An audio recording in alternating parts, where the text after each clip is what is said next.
Life often surprises us with joy and heartache in equal measure. Meet Wilmer, a successful businessman who, after the death of his beloved wife Ella, felt like happiness was a distant memory. For years he struggled with grief, but then a beacon of hope appeared in the form of Ingrid. Her warmth and kindness not only touched Wilmer's heart, but also won over his young son, Theo. Their whirlwind romance culminated in a beautiful wedding, filling Wilmer's life with renewed hope and joy. However, as their family began to blossom, a new challenge emerged. Theo, their precious boy, fell ill frequently, casting a shadow over their happiness. Despite Ingrid's loving care and their best efforts, Theo's health continued to deteriorate. Amid their struggle, Wilmer's life took an unexpected turn when he encountered Corey, a young woman on the brink of despair. Her story of hardship and loss deeply affected him, leading him to make a compassionate decision that would alter the course of their lives. As the drama unfolds, the emotional highs and lows reveal the true strength of the human spirit. From moments of intense joy and excitement to heart-wrenching sadness and difficult choices, this story is a testament to the resilience of love and the search for hope in the face of adversity. If you are not subscribed, I recommend you subscribe and activate the bell so you don't miss any videos. After the devastating and utterly unexpected loss of his deeply beloved wife, Ella Wilma Castro, the head of a prominent and respected food company, found himself plunged into an abyss of sorrow so profound that it threatened to consume him entirely. The once vibrant world he had known now seemed draped in a shroud of darkness, every corner echoing with the emptiness left behind by Ella's absence.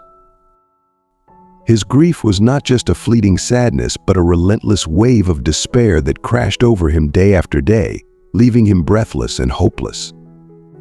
The burden of this sorrow weighed so heavily on his soul that he began to wonder if he would ever again feel the gentle warmth of love or experience even the smallest flicker of joy. It was as if the adage that grief lingers like a shadow for 3 long years had become an unbreakable sentence, destined to define every moment of his existence.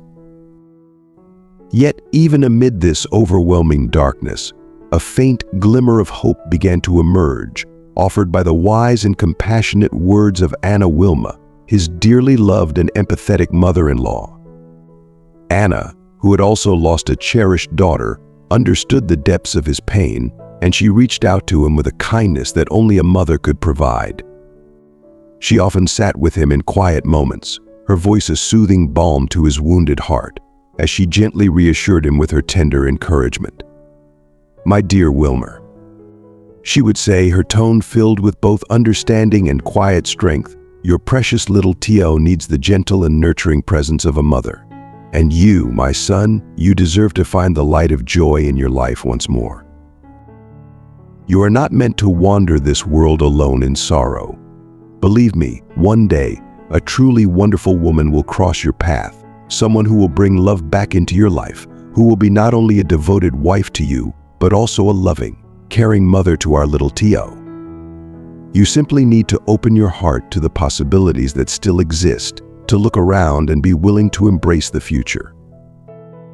For a long time, Wilmer struggled to accept these words, his heart still too wrapped in the raw pain of loss. But as days turned into weeks and weeks and weeks into months, Anna's gentle insistence began to plant a seed of hope within him. He started to believe, if only faintly, that perhaps happiness was not forever lost to him. And then, as if guided by the mysterious and unfathomable hands of fate, Ingrid entered his life like a breath of fresh air after a long, suffocating storm. Their meeting seemed almost too perfect, as if destiny itself had conspired to bring them together at the precise moment when his heart was most in need of healing. Ingrid was everything he had unknowingly yearned for, a beacon of light in his darkest hours, a woman whose very presence seemed to mend the fractures in his broken heart. Within just a week of meeting her, Wilmer felt something stirring deep within his soul, a quiet but insistent realization that Ingrid was the missing piece he had been searching for. the woman he longed to share his life with. Her laughter was like music, her kindness like a soft embrace, and her love for life a mirror of the joy he had once known with Ella. Ingrid's connection with T.O., his young and tender-hearted son, was nothing short of miraculous. From the very first moment they met, it was as if T.O. instinctively understood that Ingrid was someone special, someone who could bring warmth and comfort back into their lives. Ingrid's effortless bond with T.O. only reinforced the strength of their growing relationship, solidifying Wilmer's belief that she was the one destined to fill the void left by Ella's passing. As time passed, their love blossomed like a delicate flower emerging from the cracks of a barren landscape. Each day spent with Ingrid brought a little more color back into Wilmer's life, a little more hope into his heart. And just a few short months later, in a moment filled with overwhelming emotion and unwavering certainty, Wilmer knelt before Ingrid, his heart brimming with love and gratitude, and asked her to be his forever. Ingrid's joyful acceptance brought tears to his eyes, and in that moment, Wilmer knew that he had been given a second chance at happiness, a gift he would cherish for the rest of his days. Their wedding was a dazzling and unforgettable celebration of love's resilience, a beautiful ceremony that radiated joy, hope, and the promise of a new beginning. Surrounded by friends and family, Wilmer and Ingrid pledged their lives to one another, their hearts intertwined with the love that had brought them together. Anna, who had been by Wilmer's side through all the pain and sorrow, watched the ceremony with tears of happiness streaming down her cheeks. She felt a profound sense of peace and contentment that she hadn't experienced in a long time. "Now, I can face the end of my days without fear," she whispered to herself with a serene smile. "You and T.O. are in the hands of a wonderful woman who will care for you both with all the love and devotion you deserve." Wilmer, though deeply moved by his mother-in-law's heartfelt words, couldn't help but chuckle at her dramatic sentiments. With a lightness in his voice that he hadn't felt in years, he teased her gently, "Mom, you're being melodramatic. Ingrid and I haven't even given you a granddaughter yet. You'll certainly have plenty of chances to dance at T.O.'s wedding one day." His words were met with laughter and joy, a moment of levity that perfectly encapsulated the new chapter they were all about to embark upon, one filled with love, hope, and the promise of a brighter tomorrow. In that moment, as Wilmer looked around at the faces of those he loved, he realized that life, despite its pain and loss, had an incredible way of surprising you, of bringing light into the darkest corners of your soul. And as he held Ingrid's hand, he knew that the future, once so bleak and uncertain, now held the promise of endless possibilities, of love that would last a lifetime. After their enchanting honeymoon in the breathtakingly serene Seychelles, the newlyweds returned to their everyday lives, which Wilmer fondly described as a time of unmatched joy and contentment. The days were filled with laughter, love, and the simple pleasures of building their new life together.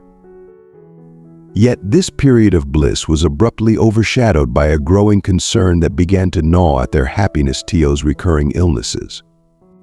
The once lively and exuberant boy, who had been the heart and soul of their home, was now relentlessly besieged by an endless series of ailments, coughs, colds, and even bouts of bronchitis that left him weakened and vulnerable. Despite Ingrid's unwavering devotion and her painstaking efforts to create a nurturing and healing environment for T.O., his health seemed to deteriorate with alarming consistency. Each day she watched with increasing anxiety as his once rosy cheeks grew pale, and his bright eyes lost their usual sparkle. Ingrid's heart, always full of compassion, ached with worry as she suggested to Wilmer, "What if we consider sending T.O. to a health camp? It might give him the fresh air and change of scenery he desperately needs. A chance to rejuvenate in a healthier environment away from the confines of the city." Wilmer, overwhelmed with concern and torn by uncertainty, hesitated. The idea of sending his young son away, even if just for a short time, filled him with dread. "But T.O. has never been away from home for such a long period," he responded, his voice laced with anxiety and the fear of the unknown. The thought of his little boy being away from the comfort and safety of home seemed almost unbearable to him. Ingrid, determined to find a solution that would bring healing to their beloved child, gently but firmly pressed on. There's always a first time for everything, and this might be just what he needs to regain his strength. Wilmer, still grappling with the gravity of the decision, voiced his lingering doubts. Yes, but he's only 6 years old. It seems a bit too early for him to be away from his family for such an extended time. What if he feels lonely or scared without us? Ingrid, her voice imbued with a mix of conviction and tenderness, met his gaze with determination. I understand your concerns, and believe me, I share them. But I truly believe that this experience could be incredibly beneficial for Tio. It's not just about the physical healing, it's about helping him grow, become more independent, and find strength in himself. Most importantly, he would benefit from the clean air and the peacefulness of a natural environment. Have you ever considered that our bustling city life, with its noise and pollution, might not be the best place for his delicate health? Wilmer, visibly troubled, ran a hand through his hair in frustration. I'm at a complete loss, Ingrid. Everything seemed fine before, but now it's like we're in a nightmare we can't wake up from. He was so healthy, so full of life, and now, despite all my efforts to shield him from germs, nothing seems to work. It's as if everything I do to protect him is in vain. Ingrid, her own eyes brimming with tears that she fought to hold back, reached out to take Wilmer's hand in hers.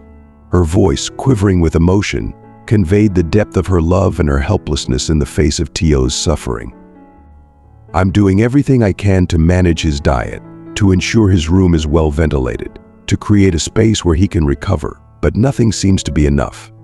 It breaks my heart to see him like this, Wilmer. I love him more than words can express. And I can't stand to see him suffer like this any longer. She paused, her voice thick with sorrow, before continuing in a tone heavy with the weight of their shared burden. Perhaps we've been too vigilant, too focused on protecting him. Maybe we should consider reducing the frequency with which we air his room. It might be too cold for him, and that could be contributing to his frequent illnesses. I just want to do what's best for him, but I'm at a loss for what that is. The room fell silent as they both grappled with the situation, the love they shared for Tio binding them together in their shared despair. Wilmer looked into Ingrid's tear-filled eyes and saw the same desperation reflected in his own heart. The weight of the decision hung heavily between them, a testament to the deep love they had for their son and the overwhelming desire to see him well again. In that moment, they both realized that whatever path they chose, it would be taken together, with the hope that love and care would eventually lead to Tio's recovery. Ingrid's suggestion lingered in the atmosphere, adding a new layer of complexity to an already strained situation. The weight of their decisions bore down on them, as they struggled to find a solution that would bring their beloved Tio the relief he so desperately needed. Every option seemed fraught with potential risks and unknowns, and the fear of making the wrong choice loomed over them like a dark cloud. Trying to alleviate some of the tension, Ingrid responded with a calm reassurance. That's not an issue, she said gently, her tone meant to soothe both Wilmer and herself. Tio's condition tends to worsen in excessive heat, and fresh air could help reduce the presence of germs that might be contributing to his illnesses. But of course, she added with a touch of humility, I'm not a medical expert. At the camp, Tio will be under the watchful care of specialists who know exactly what he needs, and that's something I can't provide here at home. Wilmer absorbed her words, his mind turning over the possibilities. He was a man accustomed to making decisions, but this one felt different, more personal, more fraught with emotion. You might be right, he finally admitted, a note of reluctant acceptance in his voice. A health camp could be what Tio needs to recover and regain his strength. All right, I'll give it some serious thought. Thank you, my dear, for everything you're doing for my son. His words carried the weight of his gratitude and the burden of his uncertainty. With renewed determination, Wilmer set out to explore various recreational centers for children, hoping to find one that would offer the best care for Tio. He spent hours poring over reviews, researching programs, and comparing facilities. His mind was a whirlwind of thoughts: fear for Tio's health, the ache of potential separation, and the hope that this could be the answer they were searching for. After some time, one camp in particular caught his attention, and without hesitation, he reached out to the administration. The voice on the other end of the line was warm and professional, immediately putting him at ease. "We offer a personalized approach for each child," the camp administrator assured him. "Our program is designed to cater to the specific needs of every child, ensuring they receive the care and attention they require. The minimum stay is 2 months." Wilmer's heart sank at the mention of 2 months. The thought of being apart from Tio for such a long period filled him with dread. 2 months, he repeated, his voice tinged with concern. He had envisioned a shorter stay, something that would provide benefits without the extended separation. "Yes, 2 months," the administrator confirmed, sensing his hesitation. "But please don't worry. You're welcome to visit your child on any day that suits you. We understand how difficult it can be to be away from your loved ones, and we encourage family visits to maintain that connection." Wilmer sighed with a mix of relief and resignation. "Well, that doesn't sound too bad," he conceded, the thought of being able to visit Tio easing some of his anxiety. "And how do I proceed with the enrollment?" The administrator guided him through the necessary steps, providing detailed instructions on what to do next. As he hung up the phone, Wilmer felt the weight of the decision pressing down on him once more. The idea of sending Tio away still gnawed at his heart, but he knew it was a step they had to consider. The next challenge would be preparing Tio mentally for this new adventure. To Wilmer's surprise, when he broached the topic with Tio, the little boy's face lit up with excitement. "Will I get to play with other kids there?" Tio asked eagerly, his eyes wide with anticipation. Wilmer smiled, his heart swelling with a mixture of relief and sadness.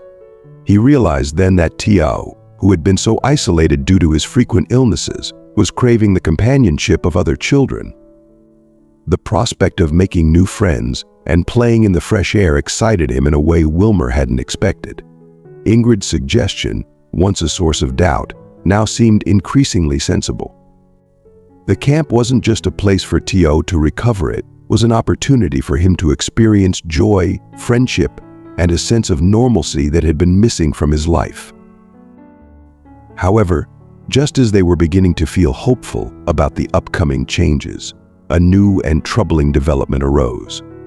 A week before Tio was set to depart for the camp, he began to complain of a severe headache. When Wilmer touched his son's forehead, he was alarmed to find it burning with fever. The thermometer soon confirmed his worst fears: Tio's temperature was dangerously high, nearing 40 degrees Celsius. "Oh God, this is the last thing we need," Wilmer murmured in despair, sinking into a chair as the weight of the situation pressed down on him. His mind raced with worry, a sense of helplessness threatening to overwhelm him. It was as if every step forward they tried to take was met with another setback, each one more daunting than the last. Hearing the distress in her husband's voice, Ingrid rushed into the room, her face etched with concern. "What's happening?" she asked urgently, her eyes scanning the room for any signs of what might be wrong. Wilmer, his voice heavy with worry, replied, "Tio is sick again. And this time it seems to be quite serious." The words hung in the air like a dark cloud, filling the room with a palpable sense of dread. Ingrid's heart clenched with fear as she looked at her son, lying feverish and weak in his bed. Ingrid's eyes brimmed with unshed tears as she approached Tio, her hands trembling slightly as she smoothed back his hair. "We were so close," she whispered, her voice thick with emotion. "So close to giving him a chance to get better, and now this." She felt a pang of guilt, wondering if she had somehow failed in her efforts to protect him, to keep him safe from harm. "Wilmer, equally devastated, reached out to hold her hand. "We'll get through this," he said softly, trying to muster the strength they both needed.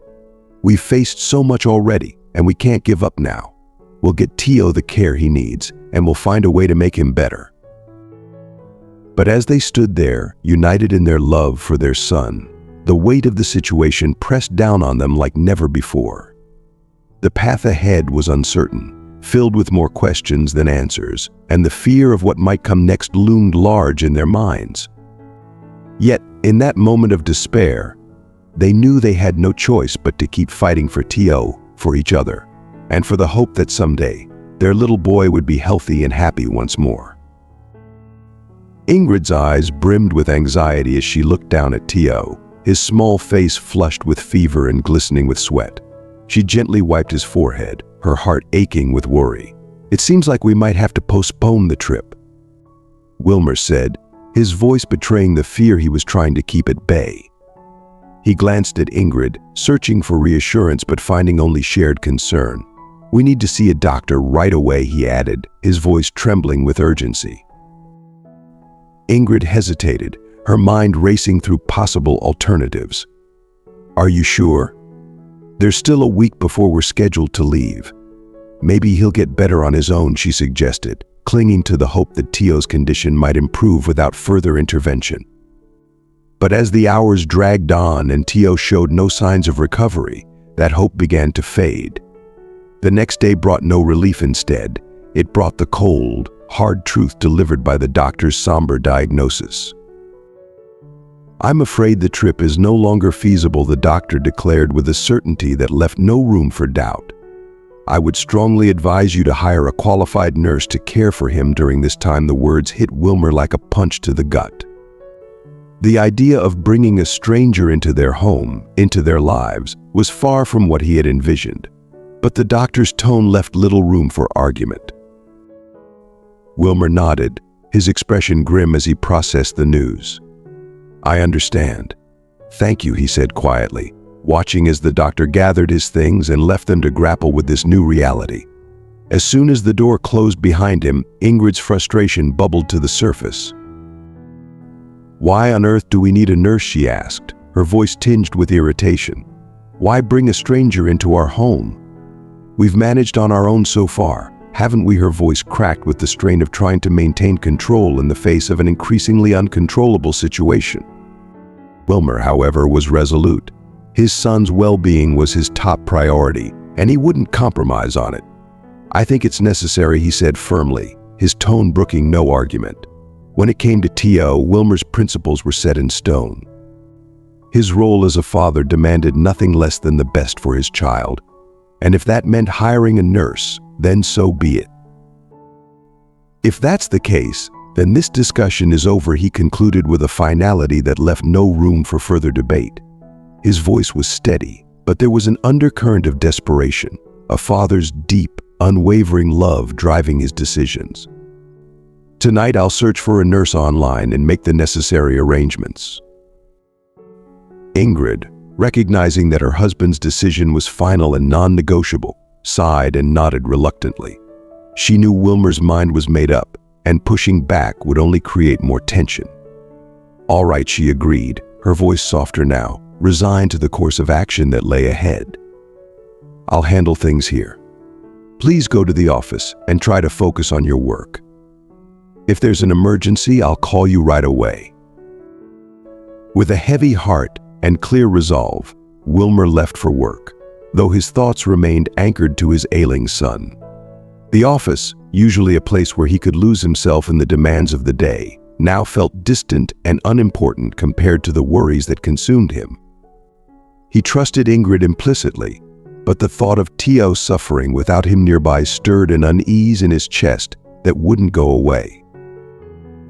After completing some urgent tasks at work, Wilmer couldn't shake the overwhelming need to be near his son. He rushed home, his mind racing with thoughts of Tio and the uncertainty that surrounded them. As he drove across the bridge, lost in his worries, a startling scene unfolded before him, one that would forever change his understanding of the world and his place in it. On the edge of the bridge stood a young girl, barely dressed for the chill that had begun to settle over the evening. Her posture was tense, her face etched with despair, and with a sudden horrifying clarity, Wilmer realized what she intended to do. His heart pounded in his chest as he slammed on the brakes, the car skidding to a halt. Without a moment's hesitation, he leapt from the car, his every instinct screaming at him to stop her. "What on earth are you doing?" he shouted, his voice raw with urgent concern as he sprinted towards her, his hand reaching out to pull her back from the brink. The girl, startled by his sudden presence, hesitated, her legs still dangling over the railing. "Are you so overwhelmed by life that you want to end it?" Wilmer's words echoed with a desperate plea, his heart aching for the pain that had driven her to this point. The girl, trembling and tear-streaked, turned to look at him with hollow eyes. Her face was a mask of anguish, and when she spoke, her voice was barely more than a whisper. Yes, she sobbed, her voice quivering with a deep, unrelenting pain. "This isn't living, it's just endless suffering." The depth of her despair was palpable, and Wilmer felt it resonate deep within his own soul. "Come with me," Wilmer urged gently, his heart breaking for the young girl who seemed so lost and alone. Despite her hesitation, something in his voice, in his presence, made her pause. Slowly, she followed him back to the car, her steps heavy with the weight of her sorrow. "What's your name?" Wilmer asked softly as they reached the car, hoping to offer her some comfort, some sense of safety. "Corey," the girl replied, her voice barely audible over the sound of the wind. She shivered, whether from the cold or from the intensity of her emotions, Wilmer couldn't tell. "Corey, why does someone so young and beautiful believe that life is nothing but pain?" he asked, his voice filled with a mix of sadness and disbelief. It was hard for him to reconcile the image of this fragile young girl with the hopelessness she expressed. Corey's answer was a tearful confession, laden with sorrow. "I'm pregnant," she whispered, her body shaking with silent sobs. The words hung in the air, and Wilmer felt a pang of sadness for her, a deep empathy for the burden she was carrying. "Congratulations," Wilmer said, though his voice held a note of gentle reproach. "So not only are you contemplating ending your own life, but also the life of an innocent child. You're carrying a new life inside of you, Corey. That's something precious, something to be cherished." "My fiancé left me," Corey continued, her voice breaking as she poured out her grief. "I trusted him completely, and he betrayed me most cruelly. I don't know what to do. I feel so alone, so scared." Wilmer's heart ached for her, for the fear and pain that had driven her to the edge. He knew that her situation was far from simple, but he also knew that there was hope, even in the darkest of times. "You're not alone, Corey," he said softly, his voice filled with compassion. "We'll figure this out together. There's always a way forward, even when it seems like there isn't. I won't let you face this on your own." As he spoke, Wilmer felt a deep sense of purpose settle over him. In helping Corey, he was reminded of the strength of human connection, of the power of compassion and empathy to heal even the deepest wounds. In that moment, he made a silent vow to himself to be there for her, just as he would be there for T.O., to protect and support those who needed him, no matter the cost. Wilmer's expression softened, though his eyes remained filled with concern and empathy. He could see the depth of Corey's despair, but he knew he had to speak words that could cut through the darkness clouding her judgment. "I understand your pain, Corey," he said gently, "but ending your life and the life of your unborn child is not the answer. There's always hope, even when it feels like the world is closing in on you." Corey's response came swiftly, laced with bitterness and the sting of betrayal. "It's easy for you to say," she retorted, her voice thick with emotion. "You probably have a family, a home, people who care about you. I have no one to turn to, nowhere to go." Wilmer's heart ached for her, for the loneliness that had driven her to such a desperate place. "What about your parents?" he asked, hoping there might be someone in her life who could offer support. But as Corey began to speak, Her story unfolded with heart-wrenching details that painted a picture of a life marred by abandonment and loss. "My father left us when I was just 2 years old," Corey began, her voice wavering as she dredged up painful memories. "My mom did her best to raise me on her own, but when I was 14, a man named Bob came into our lives. He moved in, saying he'd help fix things around the house. For a while it felt like things were getting better. Like maybe we could have a real family. But then Bob started drinking constantly. He was always drunk, always angry." Corey's voice grew thick with the bitterness of those years. "I used to ask my mom why she didn't just kick him out. 'Mom, why don't you get rid of him?' I'd plead with her. 'What's the point of having him around?' But she'd just sigh and say, 'You wouldn't understand. Even though he's flawed, he's still someone who cares.'" The resignation in her mother's voice had cut deep, and Corey's heart broke anew as she recalled those conversations. But the worst was yet to come. "Then, when I was 17, my mom got sick cancer. It was aggressive, terminal. She burned out like a candle in its final moments. And Bob, he stayed. He said he had the right because he was officially registered at the house. I was stuck living with a man who was practically a stranger to me." Wilmer listened, his heart growing heavier with each word. Corey's life had been a series of tragedies, each one compounding the last. "In time, I met Steve," Corey continued, her voice now tinged with a fleeting hint of hope that quickly faded. "We rented an apartment together, and for a while I thought I'd finally found some stability. But when I got pregnant, Steve changed. He didn't want the responsibility, didn't want me anymore. Our relationship fell apart, and before I knew it, I was back on the streets, homeless again." Corey's face twisted in pain as she recounted the final blow. "I went back to my mom's house, but it was gone, destroyed in a fire. Bob blamed it on old wiring, but I knew better. It was him, with his careless smoking. He ruined the last thing I had." Despair engulfed her as she finished her story, leaving Wilmer at a loss for words. Her life had been one of unrelenting hardship, and now she stood on the edge of a decision that could end it all. On the other hand, Wilmer had no reason to doubt Ingrid.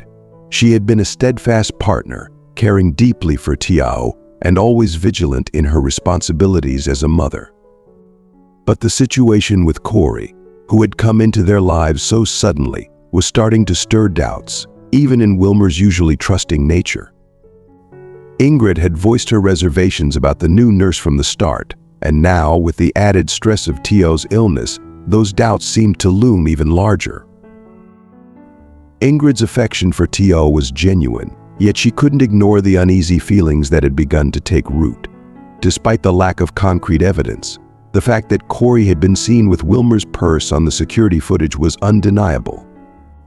Ingrid had noticed that Corey's presence, despite the suspicions, seemed to have a positive impact on Tiao's mood and health. However, that didn't erase the nagging concern that lingered at the back of her mind. Financial desperation could drive people to do desperate things.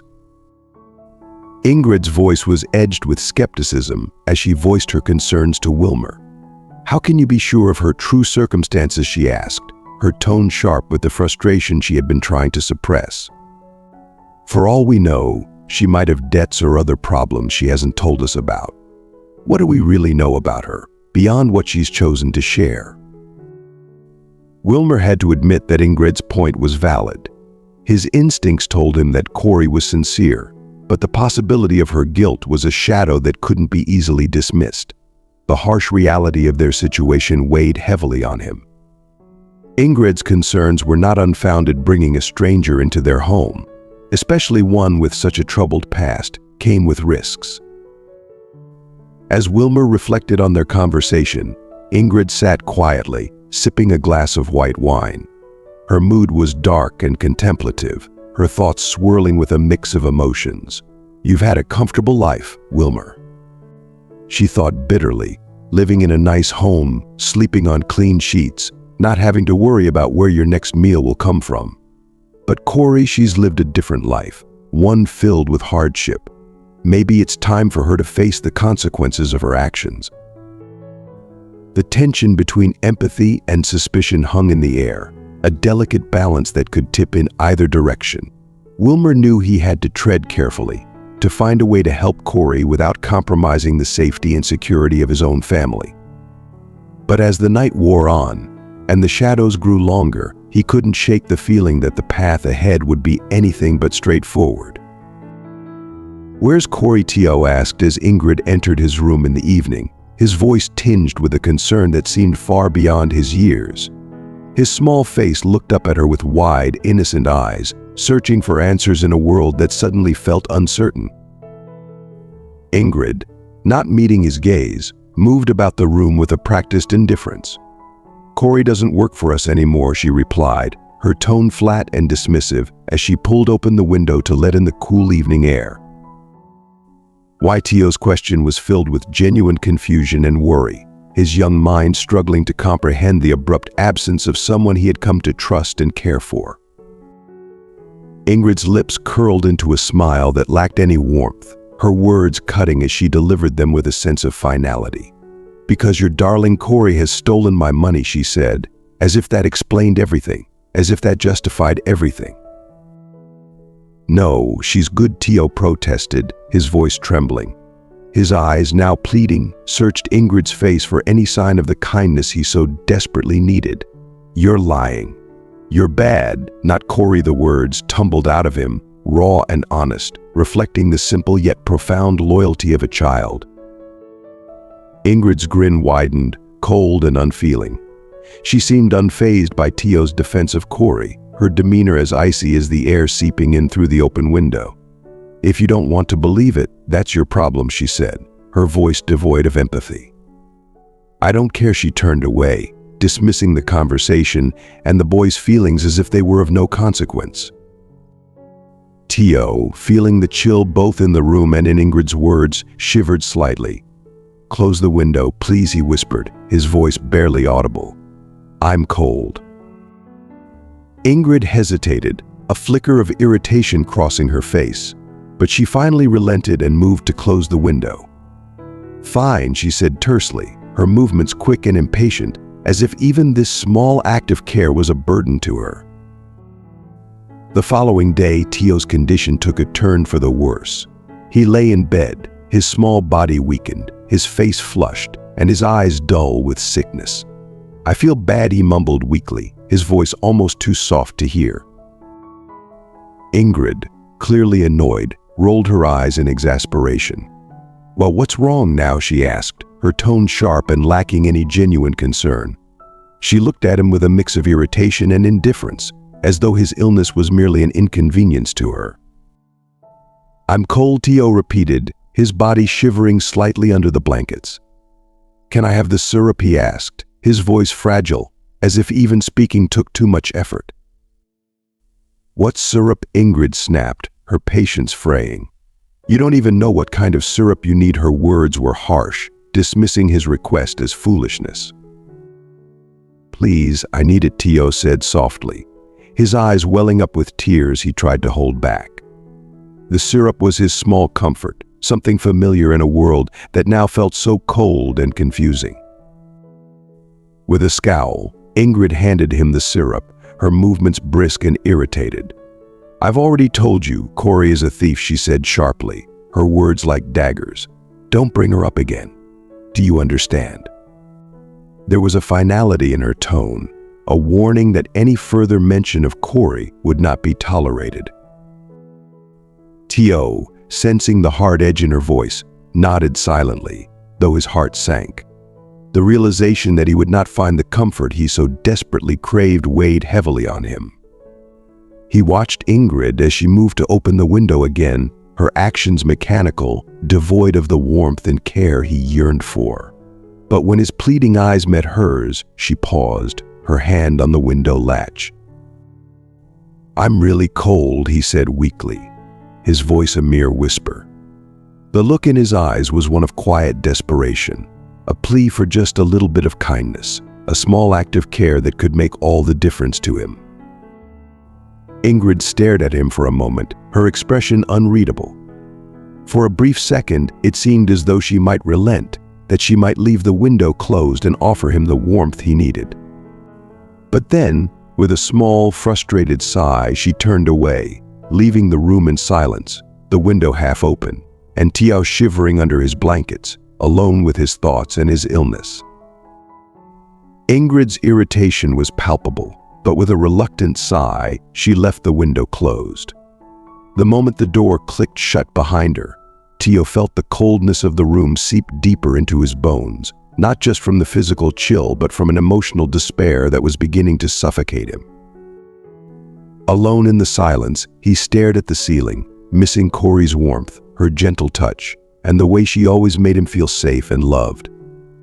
His father, whom he adored, was often away, buried under the demands of work, and Ingrid, the woman who was supposed to care for him, seemed indifferent to his suffering. Her focus was always on her own comfort, on maintaining the lifestyle that Wilmer's wealth afforded her, rather than on the little boy lying sick in bed. Meanwhile, Corey's life had taken a devastating turn after her abrupt dismissal from Wilmer's household. With nowhere to go, she spent 2 nights in a dingy hostel, the thin walls doing little to block out the noise and the unease that kept her awake at night. As she lay there, her mind raced with thoughts of how quickly her life had unraveled. Desperation gnawed at her, but she clung to a fragile hope that someone, somewhere, might offer her a temporary refuge, a place where she could gather her strength and figure out her next move. Her options were limited, but she remained stubbornly optimistic, even as the reality of her situation loomed large. With no other choice, she decided to return to the area where she and Steve had once lived, a place that held bitter memories but also the possibility of cheap rent. The district was notorious for its crime rate, a place where broken dreams and harsh realities converged. But Corey wasn't in a position to be choosy. She needed a roof over her head, no matter how precarious it might be. After days of searching, her luck finally turned, though only slightly. She found a tiny, grimy apartment, the walls stained with the residue of years of neglect. The landlord, a grizzled man with a permanent stench of alcohol clinging to him, barely looked at her as he showed her the space. "I expect the rent in a month," he slurred, his bloodshot eyes briefly meeting hers before he stumbled back to his own squalid quarters next door. "Deal," Corey agreed, her voice steady despite the anxiety twisting in her gut. The apartment was far from ideal, barely habitable, with a lingering odor of stale cigarette smoke that seemed to have seeped into every corner, but it was a roof over her head. Now, more than ever, she needed stability, even if it came with difficult conditions. Her primary focus became finding work, though she resolved to keep her pregnancy a secret from any potential employers, knowing that revealing it would likely close the few doors that were still open to her. But Corey's struggles only deepened as the days turned into weeks. She managed to secure a job with a food delivery service, a small glimmer of hope in her otherwise bleak situation. The weekly pay was meager, but it was enough to keep her afloat at least. That was what she had hoped. The physical demands of the job, however, quickly took their toll. The constant lifting and long hours proved too much for her weakened body, and one afternoon, as she struggled under the weight of a particularly heavy delivery, she collapsed. When she awoke, it was in a hospital bed. The sterile white walls and the soft beeping of machines were a stark contrast to the grimy apartment she had been living in. The doctor's expression was grave as he informed her that her pregnancy was at risk due to the strain she had been under. "You need to rest," he said firmly, "and you need to stop working immediately." But rest was a luxury Corey couldn't afford. With no income and the rent looming, she felt a cold dread settle over her. The comfort of the hospital bed was overshadowed by the relentless worry gnawing at her mind. After being discharged, Corey knew she had to face her landlord. She hoped to negotiate with him, to buy herself a little more time. But her pleas fell on deaf ears. The landlord, motivated by his own selfish needs rather than any sense of compassion, was unsympathetic to her plight. He demanded all the money she had managed to save, his eyes narrowing as he informed her that he wouldn't tolerate any further delays. As if the situation wasn't dire enough, His insistence on moral compensation for the inconvenience of waiting made it clear that he saw her desperation as an opportunity to exploit. Corey, feeling utterly defeated, handed over the little money she had left, knowing it would barely make a dent in what she owed. The landlord pocketed the cash without so much as a thank you and coldly informed her that she would need to vacate the apartment by the end of the week. Corey left the landlord's apartment with tears stinging her eyes. She walked the dirty streets of the neighborhood, her mind numb with despair. Where would she go now? With no money, no job, and no place to live, she felt as though the world had swallowed her whole. The future, once filled with the promise of a new life, now seemed impossibly bleak. Back at Wilmer's house, the atmosphere remained tense. Ingrid's behavior grew colder, her patience with Tio's needs wearing thinner by the day.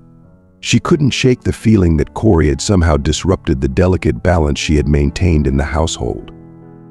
The idea that someone like Corey could steal from her, lie to her, and still linger in the thoughts of Tio infuriated her. But Tio, lying in bed, feeling the chill that Ingrid seemed unable or unwilling to alleviate, couldn't stop thinking about Corey. He missed her presence, her warmth, the way she made him feel cared for in a way that Ingrid never had.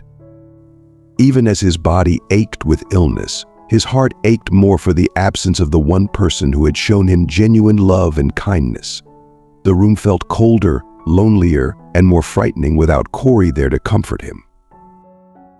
Ingrid's cold indifference, Wilmer's absence, and Corey's sudden departure left a void in Tio's young life, one that he didn't know how to fill. As he drifted off to sleep, his small body shivering under the blankets, he whispered into the darkness, "Come back, Corey." But his words were swallowed by the silence, unanswered and unheard. The weight of her despair was almost suffocating as she was forced to relinquish the key at City Hospital, a move that felt like the final nail in the coffin of her dreams.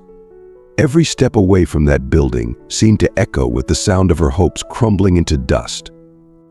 It wasn't just the loss of the key, it was the symbolic loss of everything she had clung to, the last thread of stability in her chaotic life, severed with cruel precision. This moment, this action, was more than just a logistical necessity, it was a profound, almost ritualistic, acknowledgement of her failure to hold on to the life she once believed she could have. The devastation that settled over her heart was deep and unrelenting, a storm that threatened to drown her in hopelessness. Across town, in the supposed safety of Wilmer's home, the atmosphere was thick with unspoken tension, like a storm cloud hanging low, ready to burst at any moment. Ingrid's patience had already been stretched thin, and watching Tio push his food around his plate without taking a single bite felt like the last straw. Her frustration was palpable, simmering just beneath the surface, threatening to boil over. "Why aren't you eating?" Tio, she demanded, her voice sharp, betraying her mounting irritation. The lack of response from him only deepened her anger, turning what should have been a simple mealtime into yet another battleground. "I don't want to," Tio mumbled, his voice barely audible as he nudged the plate away with a listless hand. The food, once a source of comfort, now seemed like an obstacle, a reminder of how far removed he felt from any semblance of normalcy. His heart was heavy with the absence of Corey, a longing so deep it seemed to swallow him whole. But Tio had learned to keep such feelings to himself, especially around Ingrid. He knew all too well how she felt about Corey. Her contempt was thinly veiled, her dismissal of Corey's importance in their lives always clear and unyielding. It was easier, safer even, to lock those emotions away, to let them fester in the silence rather than risk her scorn. Ingrid's attention drifted when Wilmer walked through the door, the sound of it closing behind him signaling his return from yet another trip. She immediately plastered on a smile, though it never reached her eyes, and greeted him with a brightness that felt forced, even to her. "How was your trip, Wilmer?" she inquired, her voice tinged with an artificial cheerfulness that she hoped would disguise the unrest that brewed within the household. She moved towards him with an exaggerated lightness, her steps deliberate, as if she could somehow dance around the growing unease that permeated their lives. "Fine," Wilmer replied, his smile genuine but tired, as he leaned in to receive the kiss Ingrid offered. It was a routine gesture, one that had lost its meaning long ago, now just another part of the act they both seemed committed to maintaining. As soon as the obligatory pleasantries were exchanged, his thoughts turned to Tio, a pang of concern tightening his chest. "Where's Tio?" he asked, his tone softening with worry, his eyes searching Ingrid's face for some sign that things were as they should be. "In his room," Ingrid answered, her voice cool and detached, as if she were merely stating a fact rather than acknowledging the growing chasm between her and the boy. She couldn't afford to let her facade slip, not even for a moment. Maintaining the appearance of a perfect, happy family was her priority, and any deviation from that script was simply unacceptable. The reality of Tio's well-being, or the unresolved tension surrounding Corey, was secondary if it even mattered to her at all. Ingrid was more invested in the illusion of domestic bliss than in the people who were supposed to inhabit that world with her. But the truth was impossible to ignore, no matter how much Ingrid tried to mask it with superficial cheer. The household was a fragile structure, built on a foundation of lies and unspoken grievances. Ingrid's false brightness clashed painfully with the dark undercurrents of fear, longing, and resentment that flowed just beneath the surface. The image of normalcy that she and Wilmer worked so hard to project was cracking, and it was only a matter of time before everything came crashing down. The disconnect between their carefully crafted facade and the harsh reality of their lives was a constant, gnawing presence that neither of them could fully escape. When Wilmer finally made his way to Tio's room, the sight that greeted him was like a punch to the gut. His son, who had once been so full of energy and life, now looked like a shadow of his former self. Tio's pale skin and hollow eyes told the story of a boy who had been through too much, who had lost too much, and who was barely holding on. The stark contrast between the Tio he remembered and the frail figure before him was a blow that Wilmer hadn't been prepared for. It was as if all the air had been sucked out of the room, leaving him struggling to breathe, to process the depth of his son's suffering. Tio's voice, when he finally spoke, was soft, almost a whisper, but the words cut through Wilmer like a knife. "I want Corey back," the boy pleaded, his eyes filled with a desperate longing that Wilmer could not ignore. The sincerity of his son's request, the raw emotion behind it, shook Wilmer to his core. He had known that things were bad, but this was something else entirely. The weight of his son's pain was like a physical presence in the room, pressing down on him, making it impossible to think of anything else. As Tio continued to speak, the pieces of the puzzle began to fall into place for Wilmer. The stories Ingrid had told him, the accusations she had made against Corey, they suddenly seemed flimsy, insubstantial, like shadows that disappeared in the light of Tio's anguish.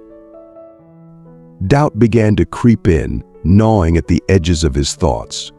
Had he been too quick to believe Ingrid's version of events? Was there more to the story than he had been led to believe? The confusion and uncertainty that swirled within him were almost overwhelming, but one thing was clear: he could no longer stand by and do nothing.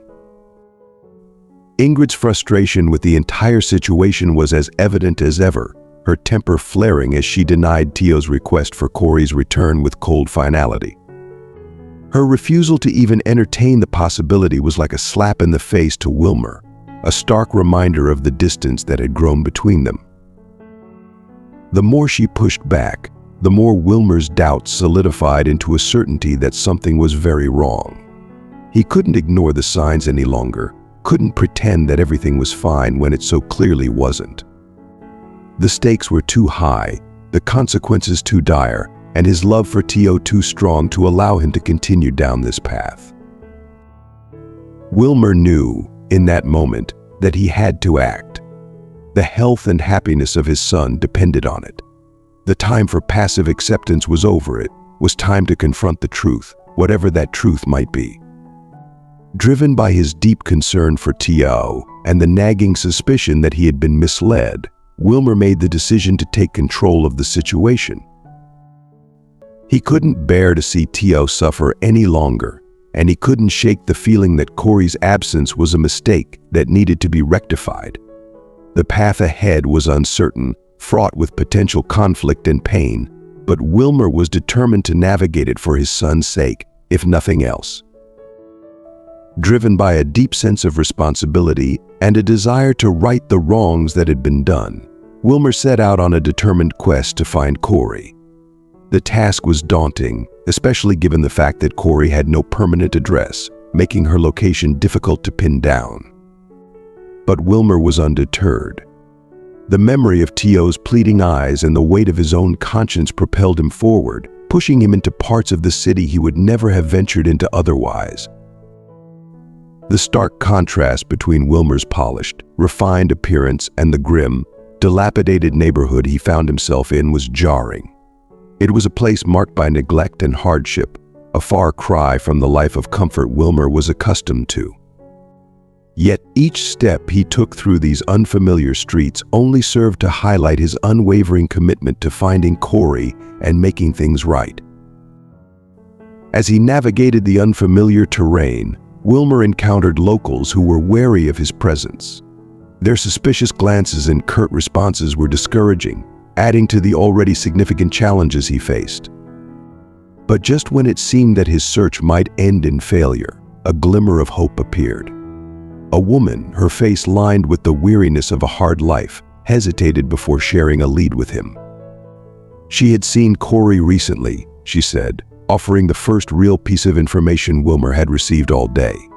Grateful for the small but crucial breakthrough, Wilmer pressed on, his resolve stronger than ever.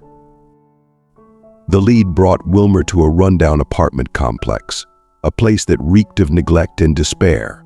The building was barely standing, its walls stained and crumbling, a sad reflection of the lives of those who lived within its decaying structure. When Wilmer knocked on the door of Corey's supposed residence, he was met by the landlord, a man whose bitterness seemed to seep from every pore. Reeking of alcohol, the landlord was quick to voice his disdain, threatening eviction as he ranted about unpaid rent and unfulfilled promises. But Wilmer's focus was unwavering.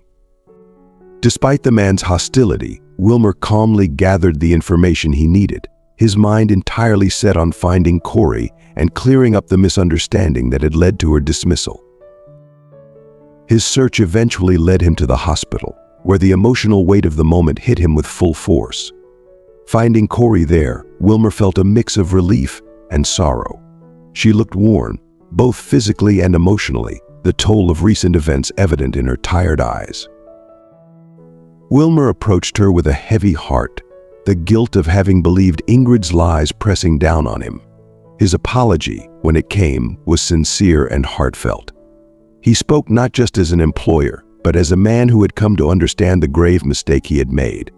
Offering to reinstate Corey, Wilmer extended a lifeline, a chance for redemption for both of them. Corey's reaction was one of profound relief and gratitude. Her initial shock at seeing Wilmer soon gave way to a deep sense of thankfulness. For a moment, she had feared that her connection to the family she had served with dedication was lost forever. But here was Wilmer, offering her a second chance. His sincere acknowledgement of the mistake and his willingness to make amends restored her faith in the family she had cared for, a family that, despite everything, still needed her. The prospect of returning to work brought with it a renewed sense of purpose and stability, something Corey desperately needed after the turmoil she had endured.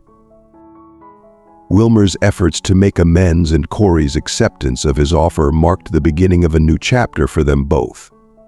It was a chance to move forward, to rebuild trust that had been shattered by deceit and misunderstanding.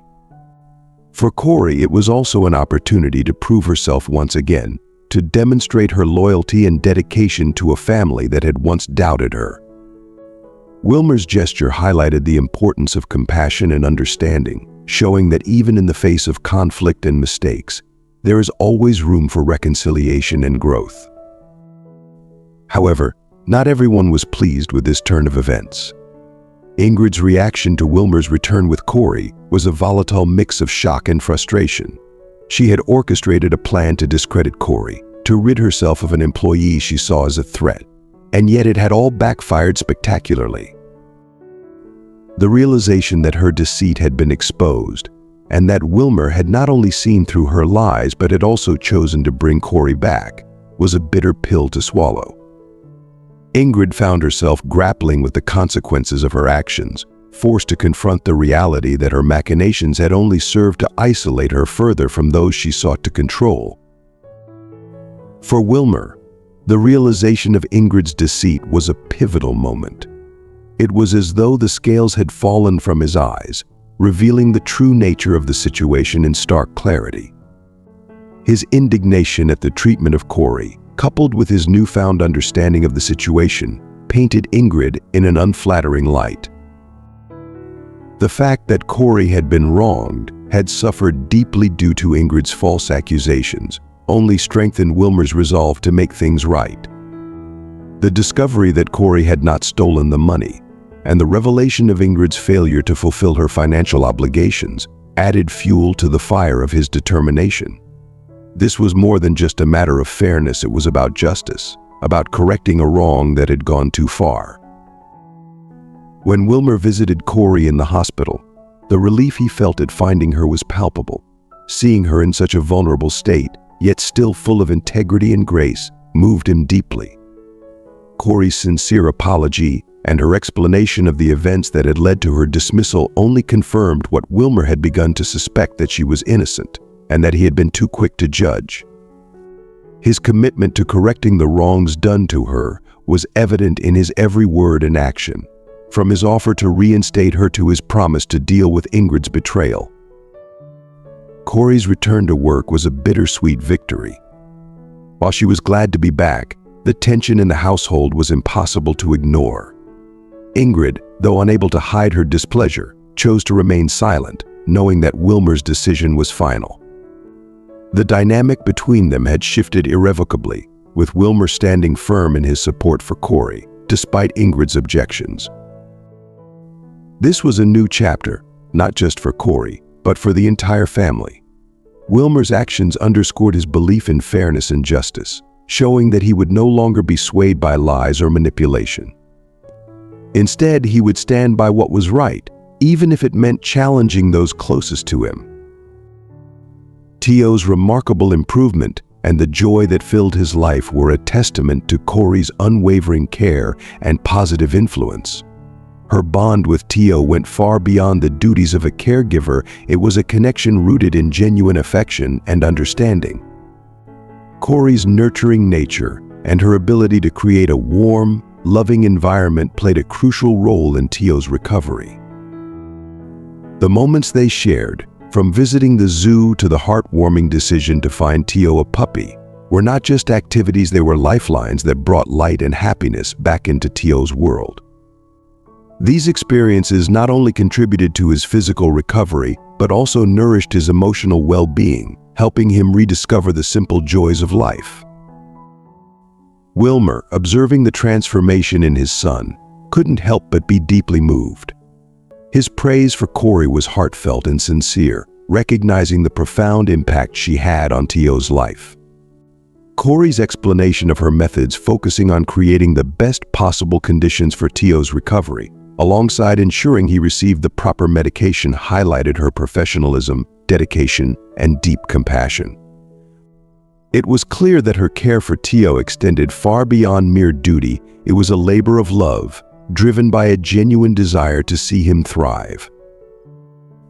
Ingrid's grudging acceptance of Corey's return, coupled with Wilmer's unwavering support for Corey, marked a significant shift in the household dynamics.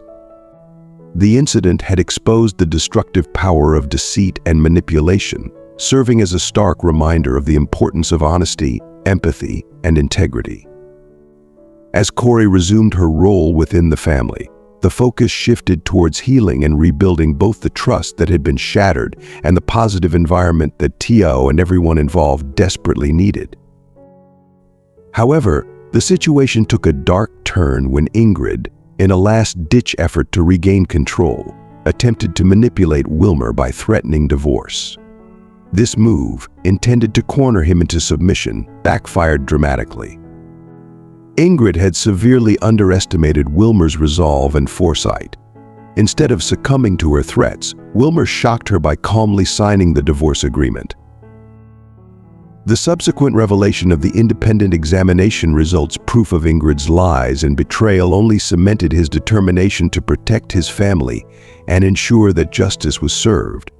Ingrid's actions, born out of frustration and a deep-seated desire for revenge, only served to widen the chasm between her and Wilmer, ultimately leaving her isolated and with nothing. Ingrid's final act of desperation, a shocking and destructive attempt at arson, was the climax of her spiraling descent into bitterness and spite. Armed with a can of gasoline, she set fire to the home that had once symbolized Wilmer's hard work, success, and the life they had built together. The flames quickly spread, engulfing the house in a terrifying inferno. The acrid smell of burning wood and the ominous glow of the fire filled the air with a sense of impending disaster. Corey, ever vigilant, was the first to notice the danger. The smell of smoke and the sight of flames flickering through the windows spurred her into immediate action. Her priority was clear: she had to get T.O. and Finn, the family dog, to safety. Without a moment's hesitation, she grabbed T.O., urging him to stay calm as she led him out of the house. Finn, sensing the urgency of the situation, instinctively followed them, his loyalty to the family unwavering even in the face of danger. As they made their way outside, Wilmer arrived home, his heart sinking as he saw the smoke billowing from his beloved home. The sight of the house ablaze was a devastating blow, but his immediate concern was for the safety of Corey, T.O., and Finn. Rushing to the scene, his relief at finding them unharmed was palpable, though it was tempered by the harsh reality of the situation. The fire department arrived promptly, their efforts preventing the blaze from consuming the entire house, but the damage was already significant. Wilmer's anger was mixed with a profound sense of relief that his son and Corey were safe. After ensuring their safety, he turned his attention to Ingrid, who had been watching the destruction from a distance. Her satisfaction was short-lived as the full gravity of her actions became apparent. The fire had caused irreparable harm, but fortunately, no lives were lost. Wilmer, determined to protect his family from further harm, made swift arrangements for Corey, T.O., and Finn to stay in a nearby hotel while the damage to the house was assessed and repairs began.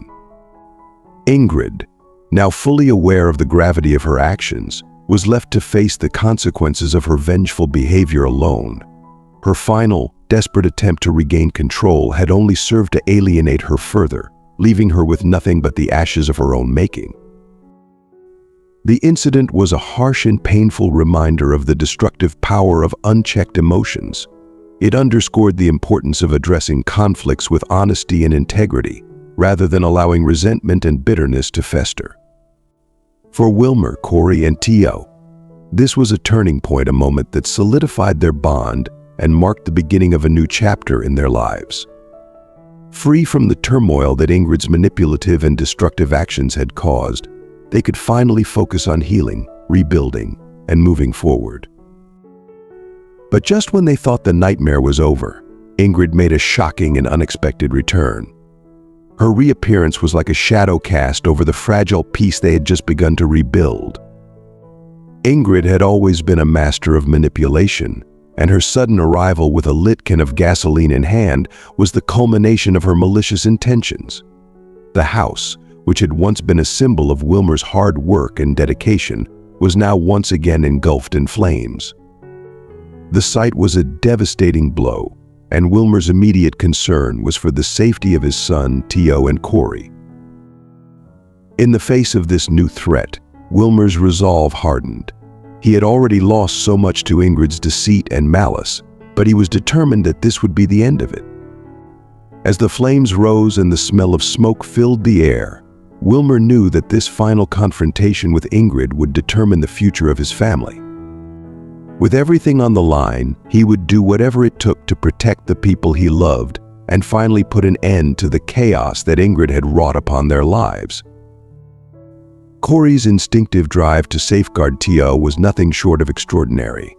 Amidst the raging inferno and encroaching danger, her ability to maintain her composure was a testament to her courage and selflessness. She swiftly made the crucial decision to evacuate T.O. from the perilous environment, demonstrating remarkable bravery and clarity of thought, despite the oppressive heat and suffocating smoke. Her heart was torn, though, as she struggled with the harrowing choice of leaving Finn, their cherished puppy, behind. The anguished thought of the tiny, innocent creature being trapped and suffering alone was almost unbearable. With a resolve that defied the very danger threatening her life, Corey re-entered the inferno. Her bravery was nothing short of heroic as she fought her way through the blistering flames and choking smoke, driven by an overwhelming sense of responsibility and love.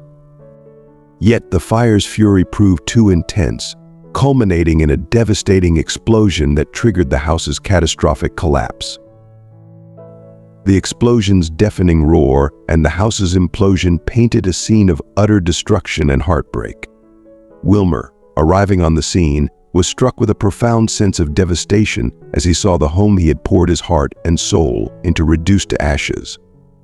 His heart raced uncontrollably as he desperately sought out his family, his fear and determination propelling him forward. When Wilmer arrived at the neighbor's house, his heart was heavy with a mix of dread and hope. The sight of T.O., shaken but safe, was a bittersweet relief, yet the uncertainty surrounding Corey's fate gnawed at him with relentless anxiety. The firefighters' update that Corey had been transported to the hospital offered a fragile glimmer of hope. Wilmer sped to the hospital, his mind a whirlwind of worry and fear. The overwhelming relief of discovering that Corey was stable was tempered by the painful sight of her injuries. The reality of the physical and emotional toll of the fire was starkly evident as he saw her in pain. Corey's injuries were significant, with severe burns on her hands and feet, yet miraculously, her life and the health of her unborn child remained secure. Her resilience and the medical team's diligent care played a crucial role in her recovery. Wilmer's presence by her bedside became a beacon of comfort and support, his feelings for Corey deepening with each passing moment. As he held her hand and whispered words of love and encouragement, the profound depth of his emotions became evident.